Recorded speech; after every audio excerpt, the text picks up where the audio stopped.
Hi everyone, Teddy Baldassar inside the Tudor booth, joined by Cole Pennington. Good to see you again, sir. Teddy, always a pleasure.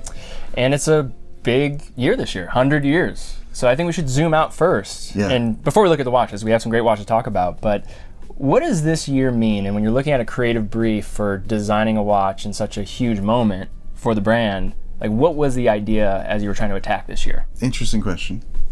I think something to keep in mind is you turn 100 years old, and you will be 100 years old for a long time. Also, in watchmaking as a whole, 100 years is not crazy. It's not part of the nature of Tudor to like toot its own horn. So the 100-year celebration kind of takes the form of making a watch which points to various decades in the history of the brand, but all the effort that you put into celebrating 100 years should be put into making good watches instead. So 100-year anniversary, it's quiet in some ways. Well, maybe we start with a watch that quiet maybe in terms of its appearance and being understated, but this is not the first time that we've seen this name in the history of Tudor.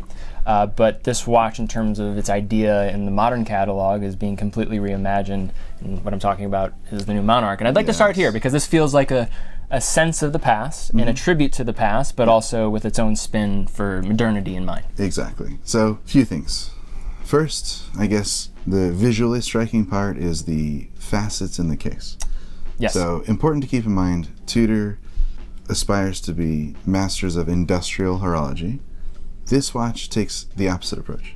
It's not necessarily haute horology or high horology, but the finishing level is done to an execution level that's much higher than we normally do. So, finely finished case, and then if you look here, Exhibition case back, yes. Yeah, exactly. So you have a transparent case back, but you have Côte de Genève, perlage, and sub-seconds at 6. So you can imagine sub-seconds at 6. This is the only movement that features that, and the only watch, too. So it's an entirely new movement for this watch. And there is elements of Tudor's design language from various decades imbued in this watch. So in that way, of course, it points to 100 years of history. In terms of the Monarch, like that name, like for those that are not familiar, where does it come from? What's its significance? Yeah. So Hans Wilsdorf was fascinated by royalty. Rolex, Crown, Tudor, the Tudor dynasty, the Royal, which came later, but the Monarch appears in a meaningful way in the 90s, the name Monarch. But it also follows that same spirit of naming things in the tradition of royalty. So that's where it comes from, of course, a Monarch. And there's a clever line in a lot of the copy surrounding this watch, all hail the new Monarch, which I thought was quite a clever line. And so that's the history of the Monarch. And the Monarch has taken on various forms. There was even a quartz Monarch. So from the 90s all the way up into late single-digit 2000s, early double-digit, you've seen the Monarch, but this is at an entirely new level. And the things that struck me at the beginning, one was, I mean, the case that you already mentioned, but crown design, like a huge departure from the typical Tudor crown, much more flush to the case. And then we've seen 3-link, we've seen 5-link, now we have 2-link. Yeah, but it's 2-link with a little bit of a twist. So obviously it kind of has an appearance like a 3-link. The center link, if you can imagine the roof of a house, it's polished on both sides. So again, adding to that sort of brilliant effect.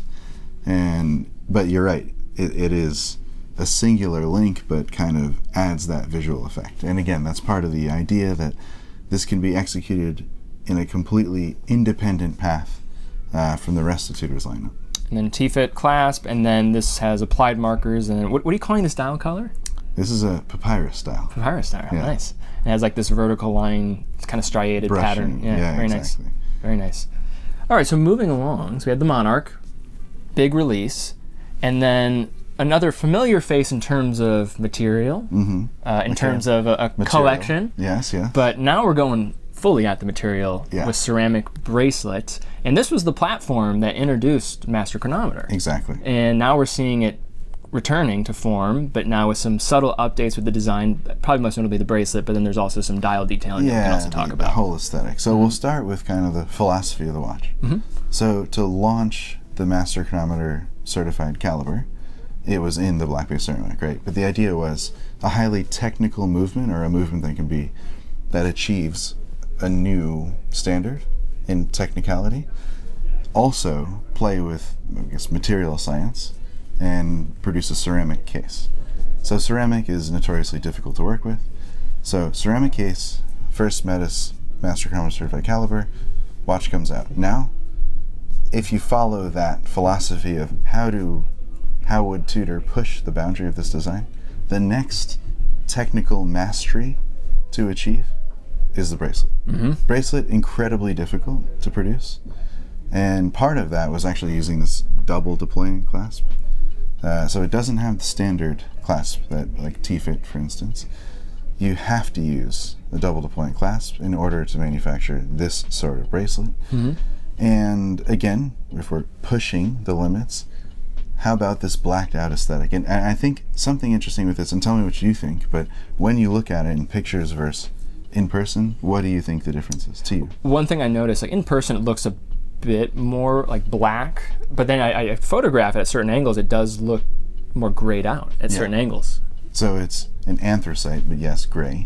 Anthracite dial with gray lume, but the surrounds on the markers are black on a totally matte black case. And I think the case is the same as the first execution, so polished ceramic chamfers, but the bracelet's entirely matte. And there also are no rivets here either, right? So flat link side. So it really dramatizes the matte effect and kind of frames this new blacked out aesthetic. But for me, the legibility is the impressive part. And then can you explain, like, just, all right, so there's like this center ridge here. Is that just to have like a seamless way that the bracelet meets at, that's kind of butterfly? Exactly. Okay. Yeah. Because it does now have a singular plane, and sometimes there could be a gap that's created there. And yeah, and the other thing too is, you notice like on all Tudor bracelets, you see the shield. So you need a place to incorporate the shield. Okay, that makes sense. And then 41 millimeter platform, that 13.55 millimeter thickness in that range. So it's a beautiful watch. Yeah, it's an interesting one. So I'm wearing a watch on my wrist that is a blue dial dive watch, 58. I know. And you know, there's not a lot of additional friends in the blue family from Tudor. I love blue divers. That was part of my infatuation with the brand, looking at like vintage Tudor subs. So whenever I see something like returning back to these roots, because I see blue as this very emblematic symbol of the brand. Totally. I see this 54. Yes. And blue is an understatement here. It's pretty blue. Yes. So tell us what's new here. So this sapphire blue. Sapphire blue is the language. Sapphire blue is the color. And the idea was, so the Black Bay 58 followed that path. Okay, it's released with the gilt dial, and then we explored blue. It's on your wrist. Let's push it a little farther. And this specific blue is highly saturated, and you also have satin finishing, and it's a lacquered dial as well. So super interesting and brilliant, bright, kind of in your face. But again, there's this idea of Tudor blue, right? So as you know, it is part of the DNA of the brand. So Tudor blue, it's an abstract concept. Yeah, there's not one singular color I think of for blue. You've heard of like British racing green, right? It's a family of greens. Aston Martins are one, Jaguars are another. Tudor blue is the same thing, and the idea is make it exciting, right?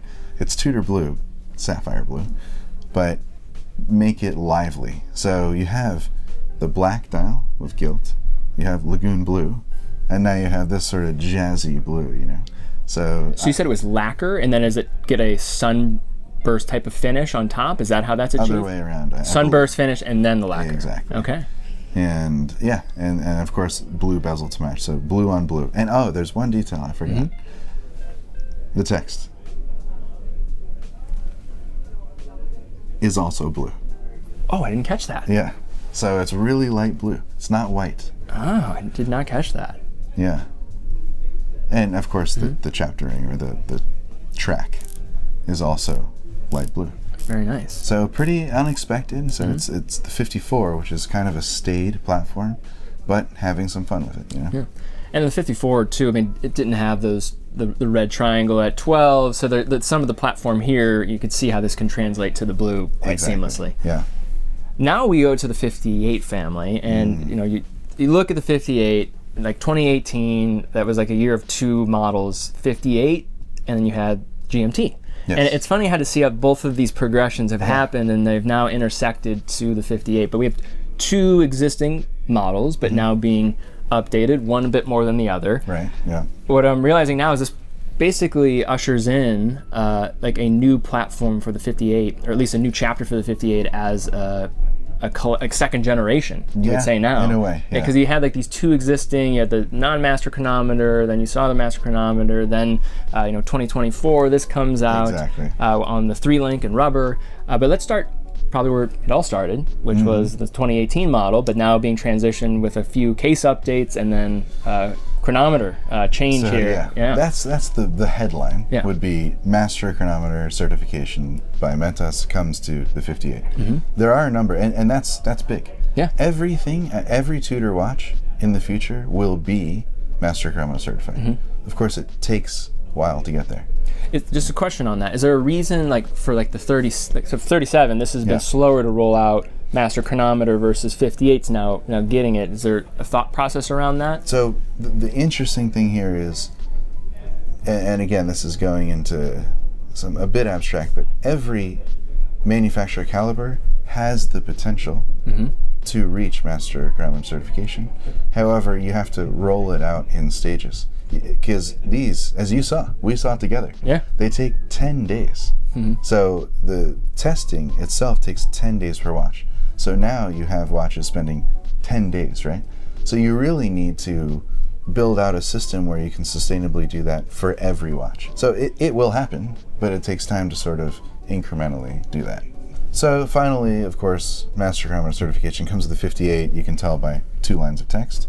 And this is something, again, it fits in with that larger picture of everything eventually will be, but the opportunity also allowed for the aesthetic updates. So last year, the Burgundy 58, so we saw a different knurling on the crown, different milling on the bezel teeth.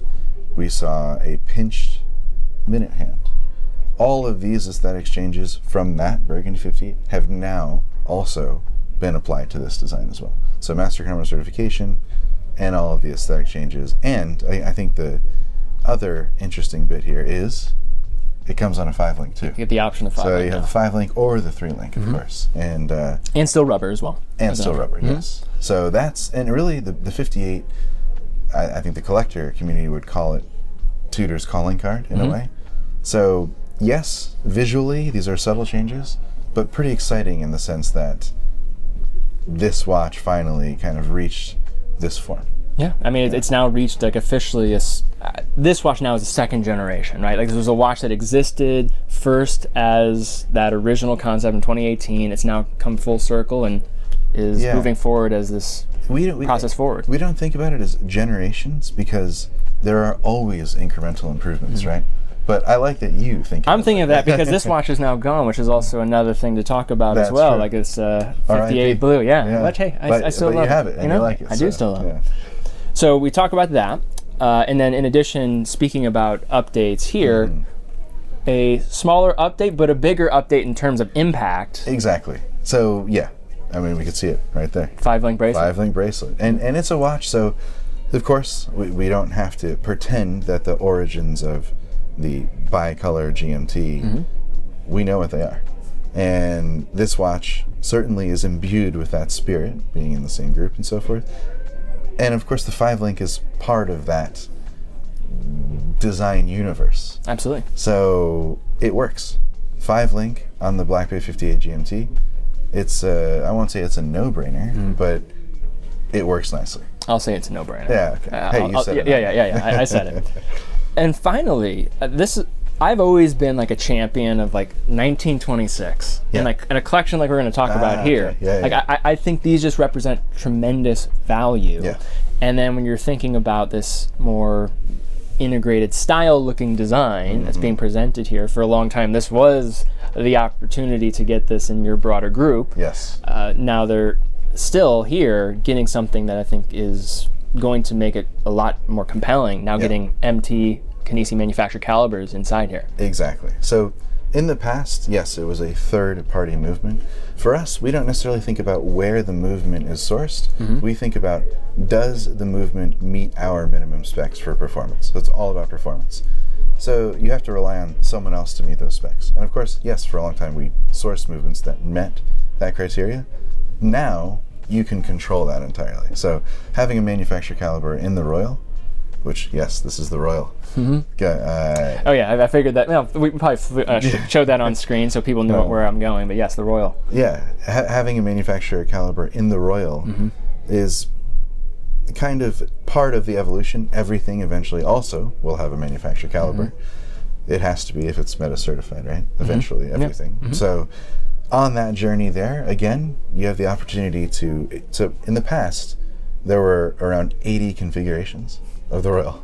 It's a lot. That is a lot. Now we've trimmed it down, and I would say, using some feedback and so forth, picked some favorite designs, trimmed it down from 80 to around a little under 30 configurations. So you get 36. This is an interesting one.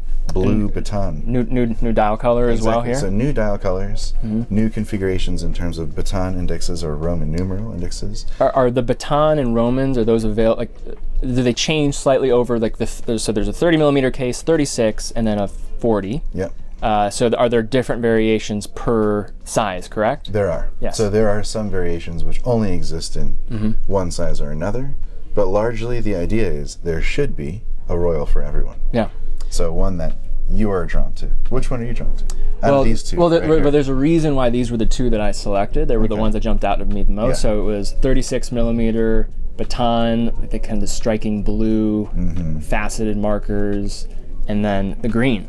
Yes. Really sharp. So these were my two favorite. But these are two net new propositions. There's also at the 30 millimeter size, like a red dial that looked, very striking for like the women.